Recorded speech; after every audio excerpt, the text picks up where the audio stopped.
As traders, we have the freedom to trade from anywhere in the world, as long as we have our laptops and a stable, good internet connection. But is the reality of travel trading really that glamorous? Well, we're about to find out together today. Previously, I've shown you the good, the bad, and the ugly of travel trading in Bali, Indonesia, and Toronto, Canada. Today, I'm taking you to travel with me for 11,820 kilometers to the #1 travel destination in the world, Thailand. In this video, you're going to learn my profit and loss from trading from 1 week of trading here in Thailand, the exact day trading strategies I use daily while traveling, the various internet connection speeds here that you can expect as a trader. And last but not least, I'll break down how much it will cost, from accommodations to food to entertainment. So by the end of the video, you'll have a solid idea of what your trader lifestyle could be like if you choose to move to Southeast Asia and potentially have more location freedom, time freedom, and financial freedom. Sawadee ka! Welcome to Chiang Mai, Thailand.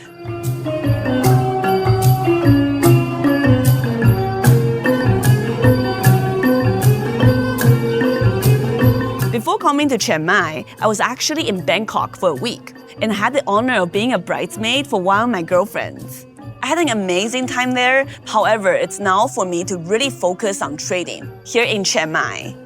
This time around, instead of a villa like we did in Bali, I booked an Airbnb condo, which is 3-bedroom, 2-bathroom here in the heart of Chiang Mai. So coming into my apartment now, let me show you where the magic happens. Just kidding. This is where the real magic happens. One of the most important things I look for whenever I book a villa or an Airbnb is that it has a really big table for me to work on, like a dedicated workspace for all the devices and all the screens I have here. And I do get these questions in the comment section a lot. People asking about how do I make sure there's good internet speed. A very simple way is to just ask the Airbnb host on the app beforehand. So for this host, he confirmed that there's really high fiber, I don't know if it's fiber optics, but there's definitely high-speed internet. You can see it's pretty good right now. 265 download, 170 megabytes for the upload. That's pretty good. Internet speed, dedicated workspace for all the devices. These are probably the #1 things I look out for. This condo also features a very spacious living room space for me to chill, relax, especially after losing money from trading. This is exactly what I need. So over here, outside the window, we actually have a very nice view of the pool.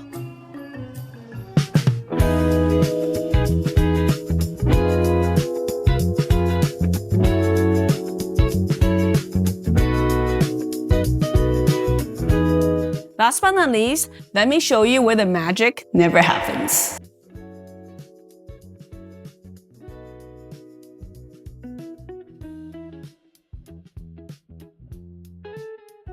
Yeah, and their design choice for the bathroom, kinda questionable. Here in Thailand, the US stock market opens at 9:30 p.m. local time, and during the daylight saving times, it will be even later at 10:30 p.m. So that means if you're a trader here, you have all day, all afternoon, and the evenings to go out and explore the city, and most importantly, get some food at the night market. We're at the night market. I'm so ready to eat some food.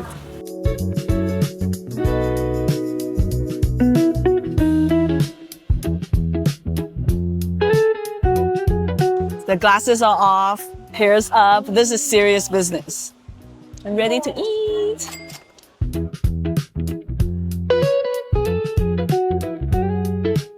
It's really good.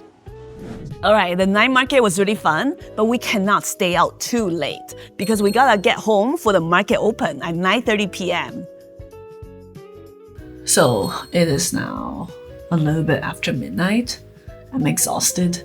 Watched a lot of ticker. Oh God, I'm also losing my voice. I watched a lot of tickers, but honestly only traded one, which is Alibaba. Let me show you how I did. Okay, so Baba. got in on the 2-minute trend joint long setup. If you look at the daily chart, very nice daily breakout, broke out of this range. You see there's a lot of room upside to go. I even caught it quite late too. You can see this is a key level breakout. I only got in like all the way up here at 164 and added some on the pullback. On a 2-minute chart, you can see this thing just rallied all the way to 167. My best sell was around like the 166 area. I think it's consolidating to go higher, but there's no way I can stay up anymore. It's got some more room to go though. Maybe towards 168 and 170s. But I'm all done for today. I'm really tired, so there's no way I'm gonna stay up any longer. Ending the day with this amount, it's alright. Not bad for a first day in Chiang Mai. I'm still not used to trading late in the Southeast Asia time zone. But hopefully tomorrow gets even better. Good morning, ladies and gentlemen. Here in Thailand, I usually wake up late, around 9:30 a.m. to 10 o'clock. Because I have to stay up so late for trading, usually I'll stay up till at least midnight and sometimes 2 a.m. if needed. I'm usually a morning person, so whenever I have to switch to become a night owl, that usually messes up my body, like it did in Bali. But we have no time to waste because we have some temples and sites to visit today.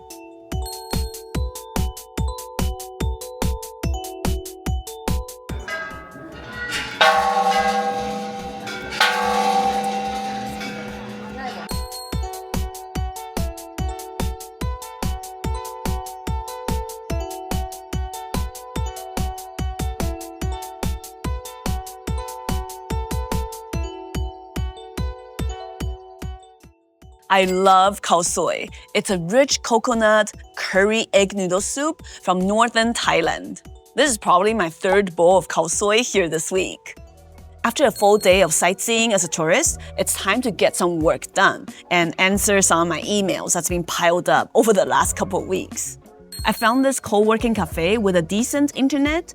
The only cost is to buy a drink, so you can get coffee or a smoothie, which is not bad at all. Something I noticed here in Chiang Mai is that many cafes, restaurants, and shops in general, they usually close quite early. I was at another co-working cafe earlier and they closed at 4 p.m. That's very interesting. Second day here in Chiang Mai, Thailand. First impressions, everything is pretty chill here. So before this, I was actually in Bangkok, and Bangkok was busy.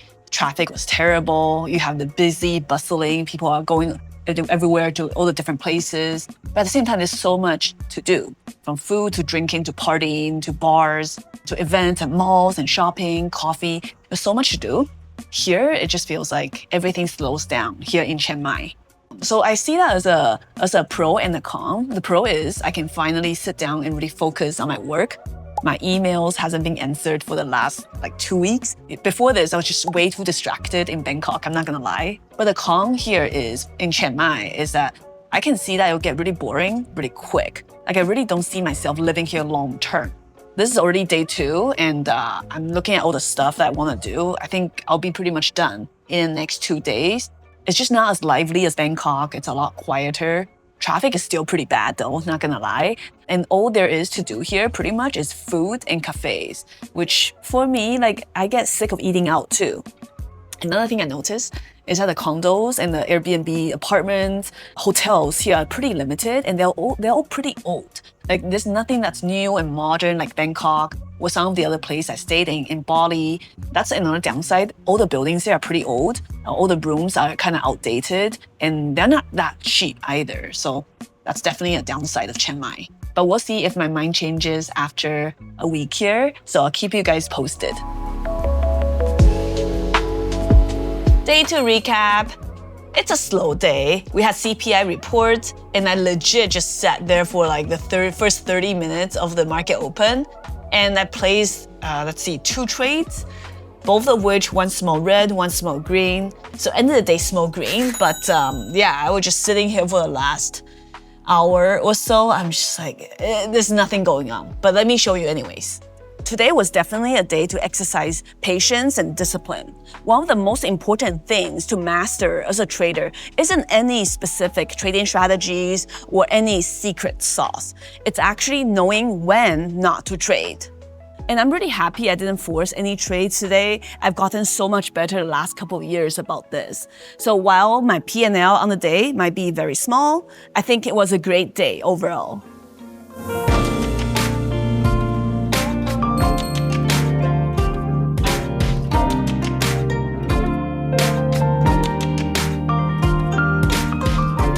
This coconut ice cream you're seeing right now, it's really pretty and all that, and it was really cheap, but it put me in bed for like the next 12 hours.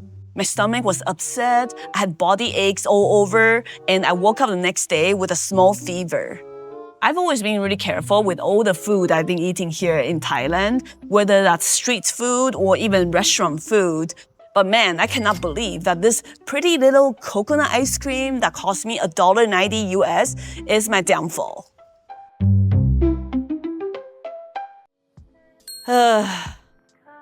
I know what you're thinking. Oh no, she's at the couch. She must have lost a lot of money today. In some ways, you're not wrong. Let me tell you, the greatest pain of being a trader is not losing money. It's knowing that you could have made so much more. And also being stopped out at the very bottom only to see the stock went back up to the moon. And both of those things are exactly what happened to me today. Let me show you those painful trades I did. Okay, let's start with the disastrous of a trade right here. Ladies and gentlemen, this is where I got stopped out at the very bottom. And you can see the stock just went back up higher. And I'm sure we're consolidating to go to the moon right now without me. So let's talk about this trade. MSTR, everyone knows, is a really levered Bitcoin related stock. Obviously, it's a treasury stock. Today, Bitcoin was breaking through, I believe, 96,000 and up 3% overnight. And that's why we have a huge daily breakout here on MSTR, as you can see. And I was actually super proud of my executions. Got in here after the pre-market highs breakout, added more on a 2-minute pullback, and I added aggressively over here. So after this, I had an average about like 182 80s, and I was aggressively selling into 187s, 190s, and I got out of a huge chunk here. And where I made a mistake is added back in during the consolidation range here. You can see during the consolidation, I added back, and once it stopped working, I got out, as you can see, only to be getting out at the very bottom here after 183 cracked. And basically, I just gave back a huge chunk of what I did today, more than 50%, only to see it going back up to 187s. So this is the most disappointing trade on the day. Still green, as you can see here, still green, around 2.2K on the day, but yeah, that's after giving back more than 50%. The loser on the day, it's a similar idea on Coinbase. Again, also Bitcoin related stock. It's also a daily breakout, so you can see it's also a very similar trade and setup as MSTR. This one, the execution is definitely not as good as MSTR, and that's why it turned out to be a red trade, and I have no regrets. I don't think I could have done better than this.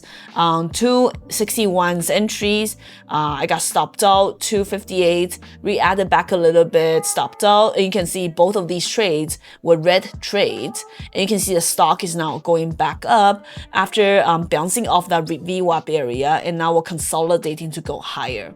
So same idea as an MSTR trade, but except this one's a red one. So definitely really frustrated. As I said, I gave back more than 50% on the day, mostly on MSTR, but still ending the day green with, a little bit over 1,600. It's all right, but you know what we say as traders, the most painful thing is not losing money, it's knowing that you could have made so much more, or giving back profit on the day. And hopefully tomorrow I'll catch a second leg. Another tourist day here in the city. This time we're taking the tuk-tuk around.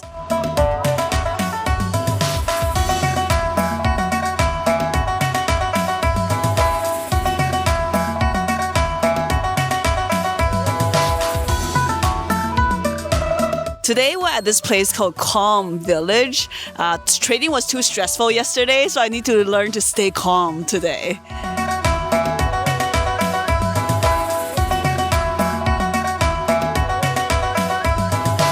I'm taking a break here in this really cute cafe here in Chiang Mai. There's a huge coffee culture here, so they have a lot of experimental drinks. I'm trying this one called orange juice espresso. It's interesting, let's just say that. Yeah, this is just a random cafe and the internet's really good. Let me show you. So this is internet speed, and again, this is just a random cafe I found. Pretty decent without VPN. I can run all my scanners over here and even check some stocks pre-market as well. So pretty decent and nice aesthetics too.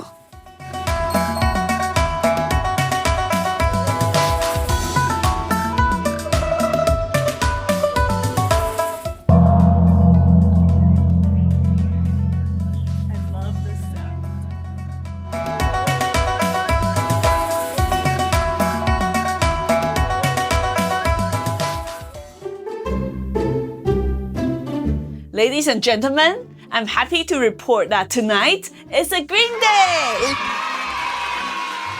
I think it's very interesting that this week, pretty much every single day, there's a theme in the market of the stocks that are trending.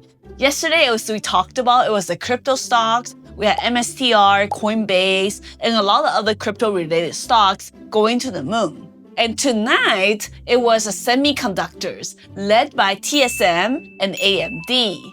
First trade, TSM. Once again, it's another 52-week highs breakout with strong catalyst with the Q4 beating the estimates. Once again, you guys are gonna be so bored of the strategy. Again, it's a gap up reversal long and trend join long. You can see pre-market we sold off a little bit of the gap. I only got in one after confirmation over VWAP on the 5-minute chart.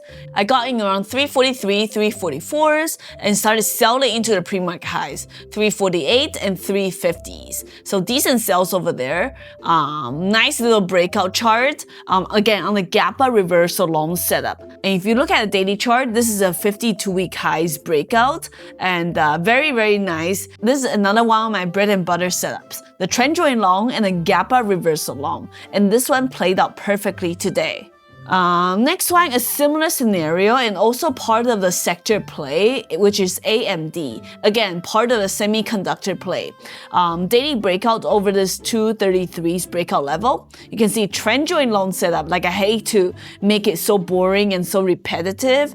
But once again, day trading is really as boring as repeating the exact same strategy that works for you day after day. So once again, I got in AMD, 234s over that breakout level, added a little bit on this mini pullback, 235s, and was selling into a daily resistance around the 237, 238 daily resistance area. And I was all out. I think we're consolidating now, but once again, I'm all out. I'm only here for the meat of the move. So pretty decent, 2 for 2 on the day. I definitely learned my lesson from yesterday. I wasn't too greedy. I sold into the breakout. AMD, TSM, both green trades, and ended the day with a little bit more than $3,000 on the day. And that just goes to show you that you really only need to master 1 or 2 strategies in order to become profitable. So yes, for the 2 strategies I trade, while they may not show up every single day, but when they do show up, I know how to execute and trade them really well in order to capitalize on the opportunities. So yeah, I'm really happy about how I traded overall this week. I was patient and didn't overtrade when the market is slow, but when the market shows up with a lot of my optimal trading setups, then I'm able to capitalize and really trade them well day after day. All right, let's do a grand tally of my day trading P&L this week in Chiang Mai, Thailand. And also I'll break down all my costs this week, which includes accommodations to food to activities as well. Day 1 of trading here in Chiang Mai, I only traded one ticker, which is BABA. I traded the trend join long setup for $730 profit. Day 2 was a very slow day. I was sitting there waiting for most of it. I made only $198. Day 3, what a frustrating day. I was up nicely around 5,000, only to give back most of it on MSTR. I ended the day with $1,648. Day 4, this was my comeback day, baby. I learned from the lessons yesterday. I took the meat of the move and didn't outstay my welcome. I traded my bread and butter setups, the gap up reversal long and the trend join long on TSM and AMD. I ended the day with $3,400. So my total profit from 1 week of trading here in Chiang Mai, Thailand is $5,998. Now I'm sure you're wondering, how much did all of this cost here for 1 week in Thailand? Here's a breakdown of all my expenses, all in US dollars. As you can tell from my last few videos, including this one, I tend to splurge on accommodations. I want to be comfortable and have a nice place to call home base. That's the same in Bali, Toronto, and here in Thailand. So what do you think? Is trading from Thailand something you would consider? Where is your dream city to move to as a trader? Feel free to share with me and other traders watching this down in the comment section below. For me, I really do like Thailand a lot, especially to escape the cruel winters in Canada. But next time around, I think I would probably just stay in Bangkok. The hotels and condos are newer and more functional and only cost slightly more. And there's just way more things to do there than Chiang Mai. And now that I think about it, I actually like Bangkok way more than Bali as well. If you want to check out my videos on my week of trading in Bali, Indonesia, and Toronto, Canada, then make sure to watch the videos over here.